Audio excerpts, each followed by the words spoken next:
Welcome to the Nairobi Health Show. I'm Dave Sherwin, and today I've got Dr. Stephen Lewis.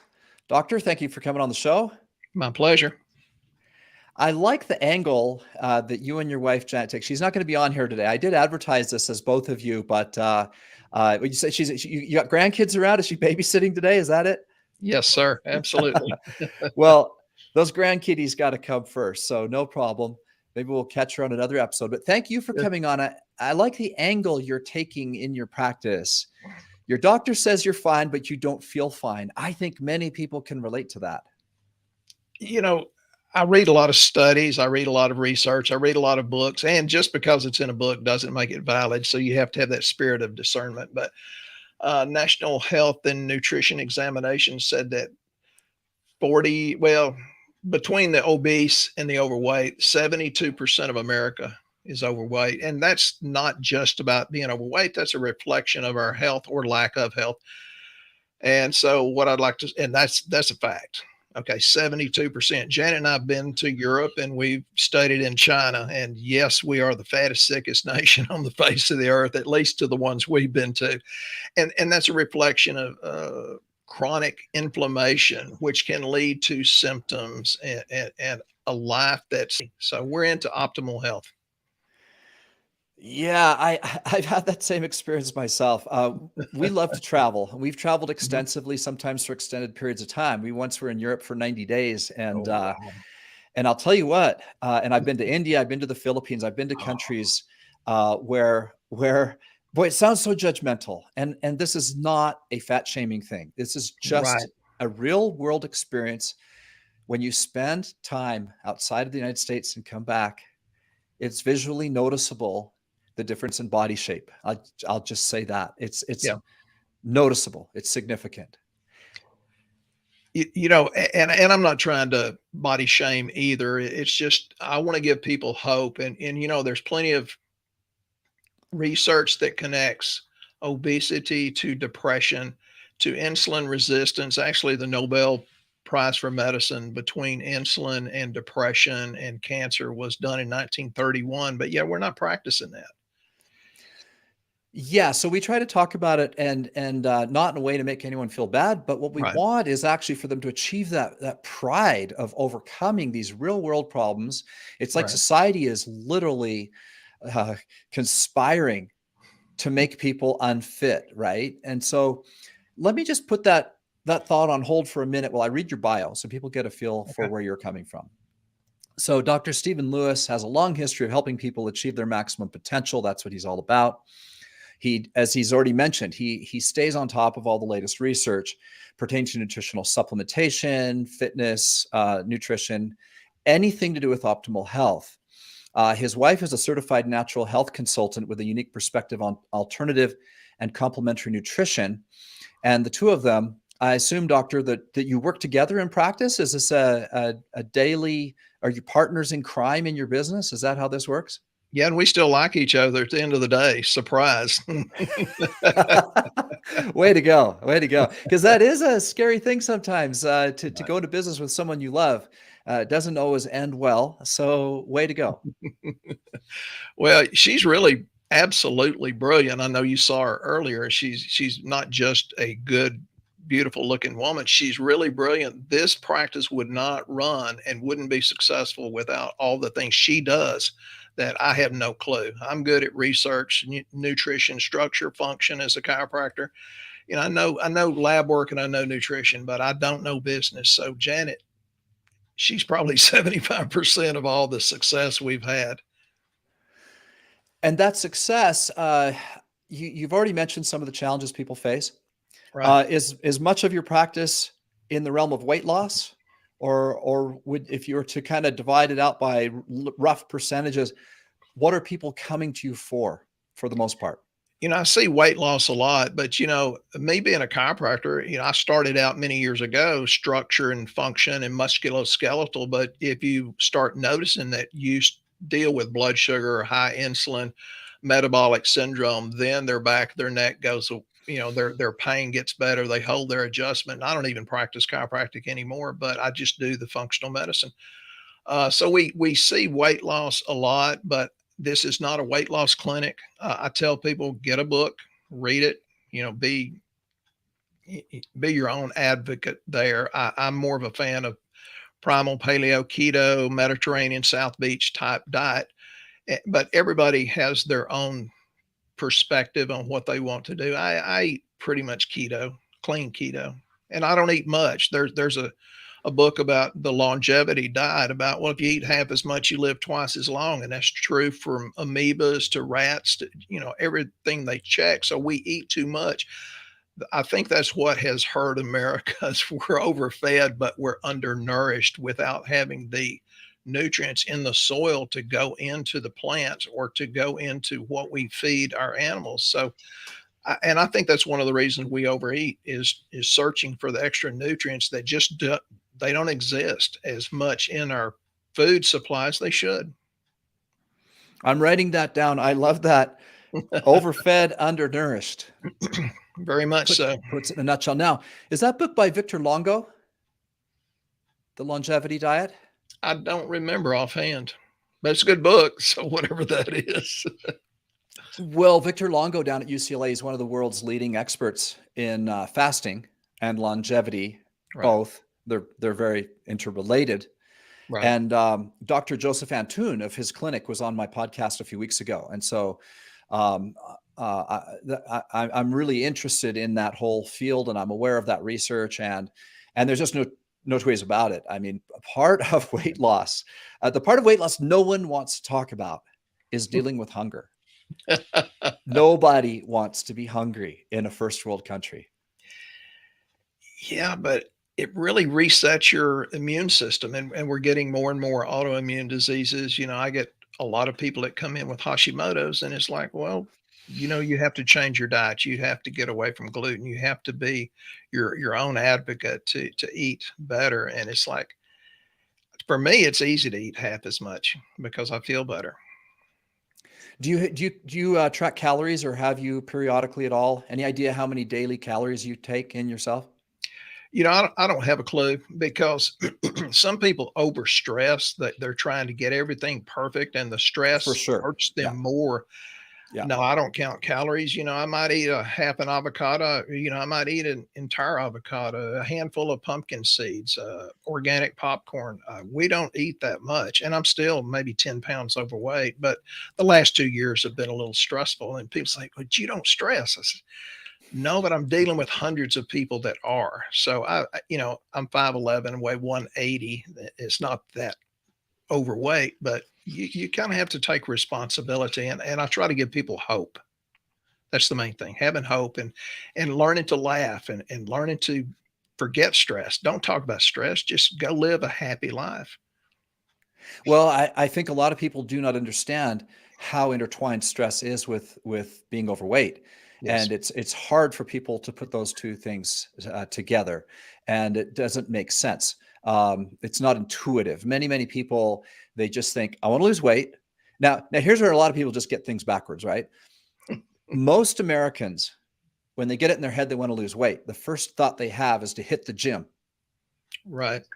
The first thought is not nutrition, interestingly. Now those things can go together. I don't poo-poo it because many times when you hit the gym, that motivation, the intrinsic, the other things that go on lead to eating better. So, and that often is the way. For some people, it's just not motivating to hit the kitchen first because it's not physical. There's not getting the heart rate up. There's not that immediate reward of fulfillment, of feeling like you got yourself out there to do something you haven't done in a while.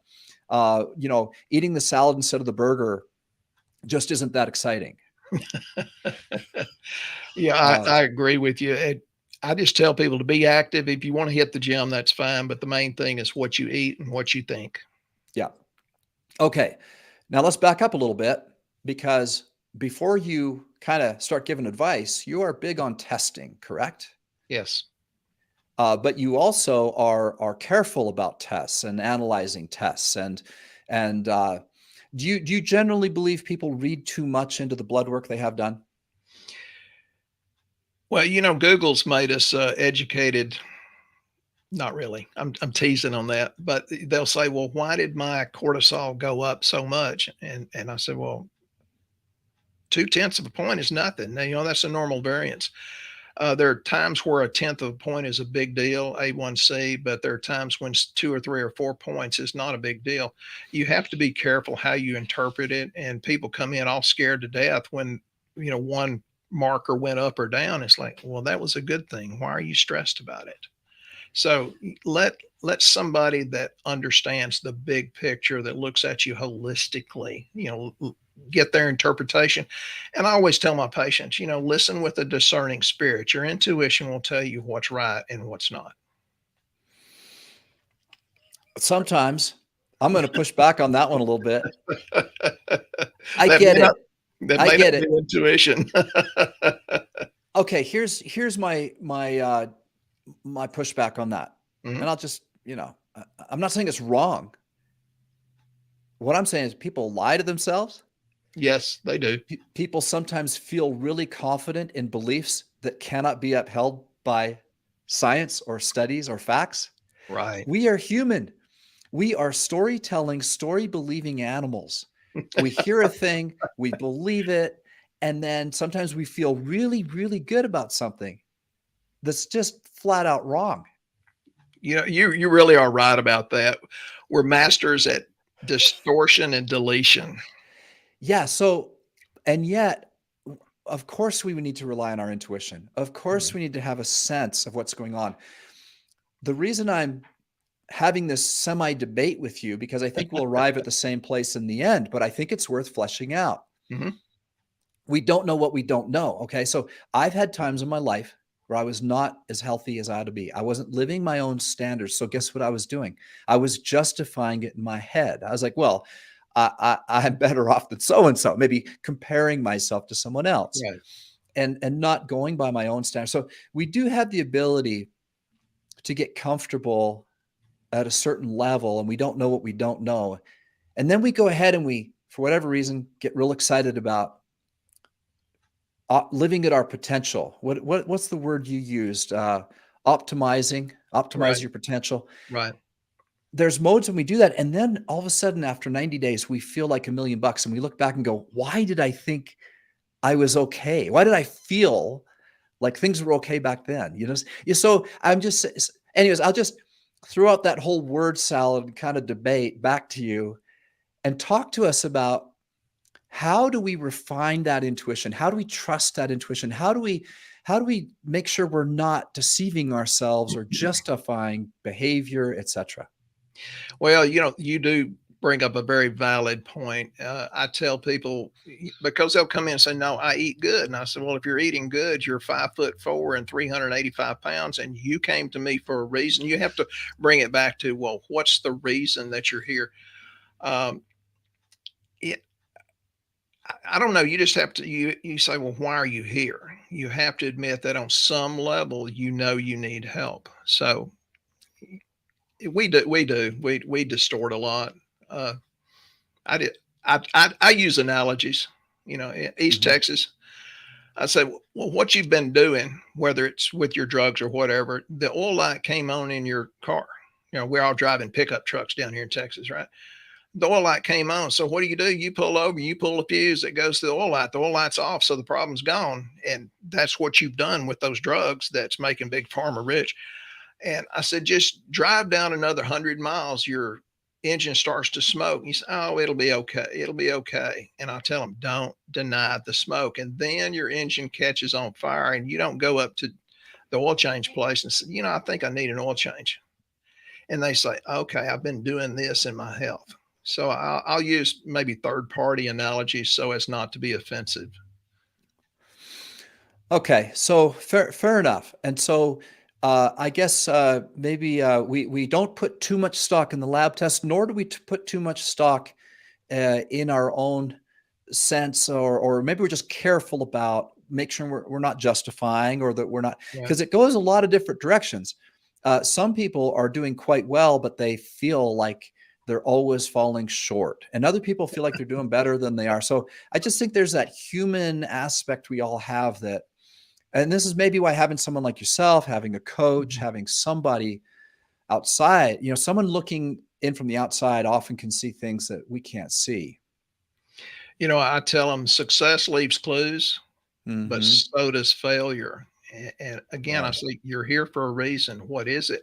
So I try to elicit the why, or the need behind the need. Why are you here? And they'll usually get honest if you make them safe to open up. Hmm. And yeah, I love the lab test. I do a massive amount of lab for an incredibly small amount of money, but there's other things that figure into the equation. So, you want to get a broad spectrum of what you're looking at, what you're feeling, what you're seeing. There's a lot of factors. I like that. I'll tell you how I deal with it personally. I like lab tests, but Mhm. I understand that, uh, first of all, a lab test doesn't say what is happening in my body universally. What it says is what was going on at 9:17 on that morning when they took the blood out of my body, right? And Some of them so, are just a very small snapshot of time. Others, yeah. you can look at it, throughout months. But yeah, there's so many factors there. I think you're right. Yeah, so to me, it's about consistency. I try to Mhm. have tests done every 6 months, and that's Good, worked well for me. So, good. um, and that way, for example, for guys listening, for example, let's take Mhm. testosterone, right? Testosterone levels fluctuate wildly, Mhm. massively, Right. from day to day, week to week, depending on Mhm. what you ate the last few days, depending on whether it's morning or evening, depending on whether you're in a fasted state or not, right? Right. And so one blood test showing either low or high testosterone probably isn't enough that you go ahead and start some kind of therapy, You right? know, that's what I tell people, okay, most men have low testosterone because of the estrogen mimicking chemicals in our environment. Mm. But it may go up, it may go down, may go up, may go down, but look at the general trend because you're right. It will vary from minute to minute, week to week, depending on what's going on, whether it's using testosterone or where you just started a workout program. And it's good. You check, we don't do just testosterone. We'll do free and weekly bound, and we'll do DHEA, which is the precursor to testosterone. But more importantly, DHEA is like 150 different responsibilities to repair your body and your brain. So, you're right. We have to figure in so many different things, and it's consistency that gets people results. It's not just take things for a month. You can't work out for a month and get, the perfect body. It's consistency. So I agree. Yeah, so that's my recommendation to everyone listening. Blood tests are Mhm. fantastic, Right. but they are a snapshot in time. They can tell you Mhm. all kinds of great stuff. The biggest thing, doctor, is they can they can find something really big you may not have noticed. There could be something wrong. And so, or at least by doing regular lab work, we're getting rid of a potential major problem that's coming on. But I would suggest to everyone to do lab work every 6 months. Mhm. It's not very expensive anymore, and then over time, look for those improvements. Try to change your markers, but don't also get too excited or too depressed based on just one. Right. Right? Right. Um, Stress is the biggest killer. How we think about it, how our perception kills us worse. I tell people, don't worry about it so much. Not that I advocate eating donuts, but it's better to eat a donut than worry about it for 3 days and then worry about it because you did it. I don't know where all this stress comes from because I don't generally don't worry about anything. I think it's self-inflicted. I Mm. think we do it to ourselves. I mean, just listen to the news for half an hour, and I don't know how anyone could not have their stress raised just from listening to the news or participating in social media. Right. That's my personal take, and that's how it is for me. I've turned off the news. If something big happens, I find out about it. Mhm. Um, but I used to really enjoy following politics Yeah. and being on social media, and I find that I'm just cutting it down more and more and more. I haven't posted anything to social media for quite a long time, other than for business, and Right. so for me, those are just triggers. I don't start my day with my phone. I don't end my day with my phone or social media, because I just learned that, again, that's personal. Other people probably have different ways of dealing with things. But for me, you know, trying to worry about what's going on all over the world or even in the country uh, just becomes a distraction from my own family, from my own business, from my own grandkids, right? I don't want to be with my grandkids, but worried about politics or social stuff, right? And so that's what it's for me. I don't know. It's probably the same for a lot of other people. Yeah, I take supplements, things that help your adrenal glands and your cortisol level. I have preachers that say, well, when I take this, I feel the peace of God and I don't worry in my pulpit. And I said, really, you worry with your pulpit? And they said, oh, yeah, I worry all the time. It's like, but they take this supplement that helps mitigate high stress. But the thing is, it's more about what you think and what you feel. Yes, you want to take the proper supplements. You want to get the good, high quality supplements. And yes, you want to do a series of lab work to find out what you need to do. But I'm telling you, stress is self induced. We need to quit it. Yeah, I agree. We need to have a stress management program. Mm-hmm. Do you teach that? I tell people to read books because that's what I do. I say, well, if you need more than that for weight loss or stress management, I tell people you go to somebody that deals with that, learn how to clear your mind. And I agree with you. The phone and the television is not necessarily a good thing. Okay, so one of the things you end up doing with almost everyone you bring on board is improving their nutrient intake. Let's Right. start with some of the top problems. What are some of the top problems you're seeing that you have to correct? And then we'll go into the new habits we're trying to establish. But what are the things you're trying to stop them to do in the very beginning for the most part? I try to stop them from eating incorrectly, which is too many sugars, artificial sugars, and the simple carbohydrates. I'm not a big fan of grain for a lot of reasons. uh, I'm seeing more and more autoimmune diseases. About 3 out of 4 people that I see have suboptimal thyroid. I see fatigue, stress, anxiety, and depression. And Wow. again, that relates to obesity, but you can be skinny and still be stressed and have anxiety. And Sure. that can be from your liver not functioning. It can be from your thyroid, from your adrenal glands. So we will give the supplements to help your body have something to work with and deal with that. But I recommend my patients to read a lot of books. Okay. And you recommend keto, paleo, or something similar? Right. I do. Mostly get Okay. away from the grains. There's an old study about back in World War One. There was a bread shortage because of the crops being decimated, and the mental health institutions were pretty much cleared out because people didn't have the schizophrenia, the stress, anxiety, and depression. This is back in the 1940s. And then bread came back in a couple of years, and the uptake of mental health problems correlated with the consumption of wheat. And wheat's not what wheat used to be. And that's why we can go to Europe and eat wheat there, and it was fine.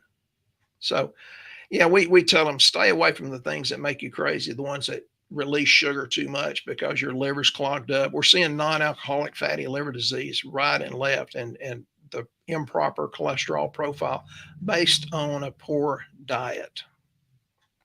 Now, how does meat factor into that then? What do you think about meat consumption? I think it's great. Yeah, we try to go organic, grass fed, that kind of thing. The ones that are not fed the grains that are grown with not enough nutrients in the soil. And I know there's a lot of people that differ. I said, well, I have some vegetarians that are just happy as they can be and healthy on lab. I'm a little bit more of a meat eater. I think it's fine. I am too. And for those of you who immediately think, well, organic grass-fed beef is expensive, that's Yeah. dependent 100% on how you buy it. Hmm. Me and my friends have been buying meat from local farmers for Hmm. a long time. I've got half a beef coming next month, Right. and I got 2 freezers. Hmm. And I'm telling you, I'll pay less per pound. We're gonna pay $5 a pound Yeah. for this half a beef. That includes steak. That includes every different cut. We're just finishing up a pork. Mhm. that we bought, and this is raised locally. I know where it's raised. Right. It's from a local farmer. And that is also available in the big city. For those of you in big cities thinking, well, I don't live near a farm. You don't have to live near a farm to get farm raised, natural, Mhm. real meat. Any comments on that, doctor?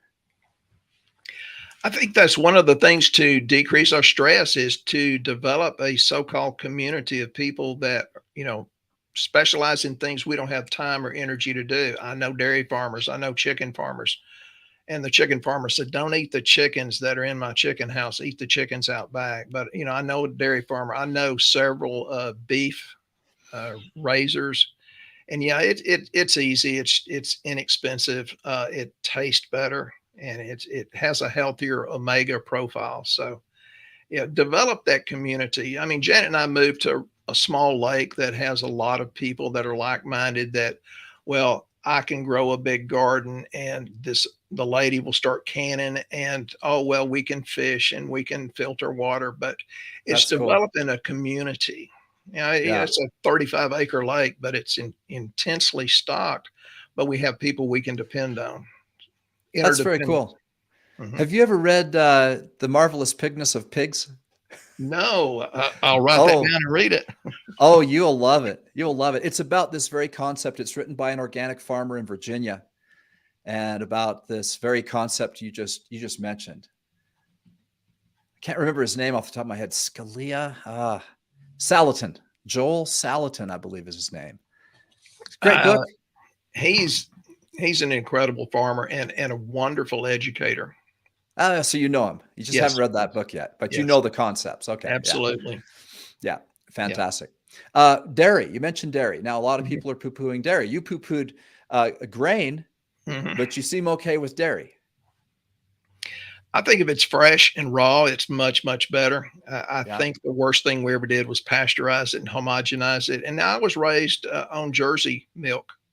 Now I don't want to work as hard as my dad did to go milk twice a day, but and you know we made our own butter, or my mother did. They were hardworking people. I don't want to work that hard, but here's the thing, and I've worked with a very internationally known keto guy, and I said, all I want to do is take all your people that think keto doesn't work, do their lab, and it's almost always high liver enzymes, low chloride, so they don't have enough hydrochloric acid to digest what you're telling them to take. And if you clean out their liver and you give them digestive enzymes, then all of a sudden keto works.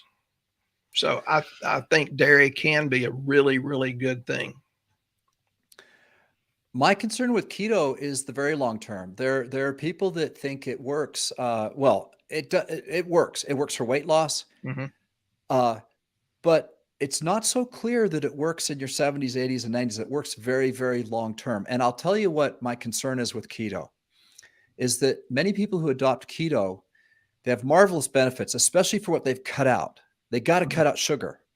You can't do keto. You can't be in ketosis with sugar. It just won't Right, work, right? right. The problem is they often go to a ton of animal fats and don't add in enough vegetables. So my argument is if you're going to go keto, don't don't necessarily live on bacon either. I think that a vegetable based diet with meat is a great way to go, but a meat diet with a few vegetables, probably not. And I think that's what I see some keto people do. You know, I agree with you. Back when Dr. Atkins was, you know, pushing the Atkins diet, I said to everybody, including a lot of different doctors, I said, you know, you're forgetting the vegetables and you're forgetting the variety. We kind of get pigeonholed into our 3 or 4 favorite vegetables, and that's not enough. You Right. need a variety for what they bring from the soil. So I agree. You know, heavy on the vegetables, uh, Yeah, yeah. And I low on think that the grains. Yeah. and I'm glad we're able to say that because when we talk about keto without that clarification, Mhm. that's what often happens. It's the same conversation with being a vegetarian. There's two types of vegetarians. There's vegetarians that are very healthy that seek out a vegetable diet and they're educated on what they are doing. And the Right. other type of vegetarian thinks meat is yucky So they stop eating meat, but they don't know what they're doing. And all they do is they have a meatless diet and eat a bunch of junk food, canned food, stuff from the middle of the. I mean, I think many people would be absolutely shocked if they drilled down just a little bit with some of their vegetarian friends to find out they're really not that healthy, and they're really not what we might imagine a vegetarian to be. The lab work shows that. And my best friend's daughter, she was like a second daughter to all of us. And but she said, but I'm a vegan. I don't like meat. And so I gave her some digestive enzymes. I said, go eat 2 bites of a good steak, take these digestive enzymes. And she came back and said, oh my God, Stephen, I had so much energy. My head cleared up. I don't have the brain fog anymore. I said, meat is not bad. The fact is you were not digesting it. So, yeah, and that's what the Yeah. lab work reveals, where the weaknesses are, and where the dysfunction is in this or that.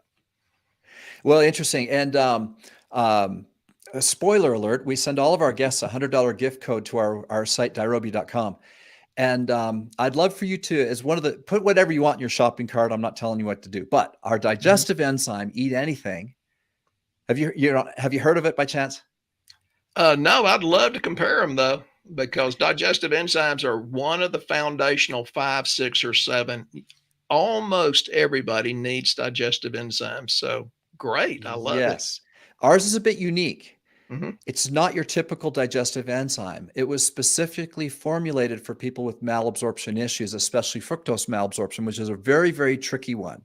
Now, Yes. many people have fructose malabsorption and don't even know it. It's actually the top selling product on Amazon right now. If you search fructose malabsorption supplement, we're number one, which is very cool and satisfying for us as a company. But more importantly, it's number one because people take it 20 minutes before they eat what we call Hmm. trigger meals. We're not advising bad nutrition. This is a hard thing to explain to people. Right.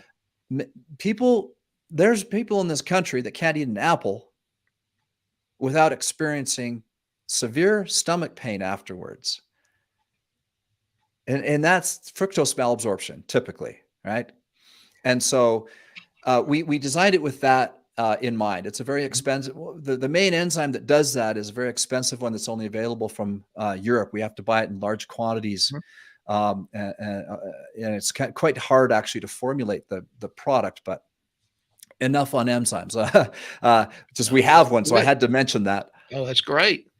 But I like what you're saying about enzymes generally, and I would say that our gut health. You've alluded to some of the things earlier about historically a lot of grains, a lot of packaged food, a lot of preservatives in what we've eaten have really ravaged our gut. There's just stuff in our gut that should be there that's not, and there's stuff that should not be there that is. I'm sure you deal with this a lot. All the time. And whether it's the autoimmune diseases or just malabsorption or, the leaky gut that some doctors say doesn't exist. And then I throw their research back at them. It's like, oh, wow, I didn't know that. It's like most of us don't have the time to do the research. I read until I have bags under my eyes and don't get enough sleep. But there's a lot of really good research out there. So malabsorption is a and leaky gut. Permeability problems. I use bovine derived immunoglobulins. I use Saccharomyces boulardii for the immunoglobulin A, the immunoglobulin G. And I'm sure you're familiar with this. And people are like, oh my God, I feel good. Oh my God. And then they get the mental clarity back. And then I shouldn't say this, but my sister said, since you're fixing my husband, he's nice to me all of a sudden. I said, well, we fixed his GI tract. Fixed my husband. Awesome. We had to get him off the diet Mountain Dew, and it's like, oh, everything was good after that. Yeah, soda's a problem. Very much. Yeah, and look, I am not a perfect eater. I do like soda myself. I restrict it. But sometimes watching a football game, there's just nothing like a Diet Dr. Pepper and some Cheetos. I'm just going to put it out there that I do that, people. But I don't do very much. One of the tricks I've learned about eating junk, Dr. Lewis, and this might be like you might have to start working and fix me. Okay, now here I am. I'm a certified fitness coach myself, Mhm. but um, I'm not a zero tolerance guy. I don't teach people to be zero tolerance. I Yeah. teach percentages. I'm shooting for, Mhm. if 50% is the best you can do, do 50. I shoot for 90. I'm a Yeah. 90 percenter. Mhm. If 90% of what goes in my body is healthy, Mhm. I have a lot of confidence in my digestive system getting rid of junk. I do. Yeah. If I'm drinking lots of water and eating healthy foods and then I have a snack, I just feel like it's just not a big, and that I am at my ideal body weight and I'm very happy with my health. And so it's Right. back to your question earlier, basically, of how's that working for you? Well, it's working for me. And if I go zero tolerance, I go nuts a little bit. That's I that's can't. where people begin to stress. They worry about it too much. I think 90 is a good figure. That's what I use. And I said on a big podcast one time, and me being typical, I'm a little bit off the cuff. I said, drink a shiner and eat some Bluebell. Just don't do it every day. And he says, you are a Yeah. Texas boy, aren't you? I said, yeah. I just don't do it every day. I got kids in Fort Worth, and when we go Yeah. to Fort Worth, we have Bluebell. Yeah. It's part of the deal. Um, One thing I found that works for me, though, I also have a sweet tooth, and I don't have perfect self-control, just like Right. nobody else does. And so what I've had to do is to direct myself is I try to make my treat day just one day a week. I'm probably Mhm. a little better than 90%, doctor, not to brag or blow my own horn, but when I Right. only have treats one day a week, and that's Sunday for me, because Sunday is the time our family comes over. We have a big family dinner, and that's when the Right. ice cream gets pulled out and we play games, and that's just the type of evening it's going to be. And I don't want to be the person sitting there not enjoying it with everyone else. Like, oh no, I'm Right. not doing that. I'm not doing ice cream right now. And so and also, doctor, I might have more than one treat on my, and I don't call it a cheat day. It's not Right. cheating. It's normal. It's normal for a human being to have a treat, Right. right?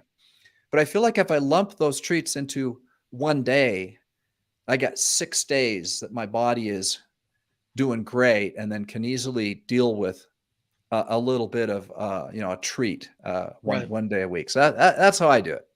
Well, I'm definitely not perfect. I tell my patients, I am not perfect. I don't intend to be. I'm not going to stress over it.